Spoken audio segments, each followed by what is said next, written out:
Hi friends, आम्ही आलो गच्चीवर आणि वातावरण बघा कसं मस्त चालू आहे. पाऊस येईल वाटतंय, आभाळ आले. आमच्या इकडलं वातावरण किती सुंदर आहे बघा. नाशिकचं वातावरण मध्ये झालं, नाशिकचं. चिकी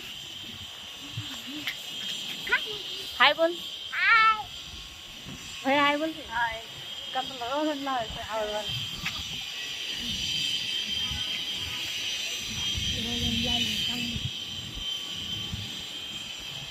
मस्त आहे ना नाशिकचं वातावरण.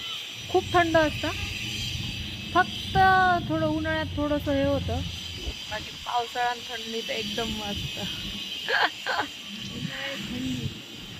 बघू शकता तुम्ही वातावरण. हवा सुटली, थंडीचे दिवस असल्यासारखंच दिसतंय आता फुल. हे बघा आमच्या खाली गार्डन आहे बिल्डिंगच्या, मस्त हिरवगार झालंय.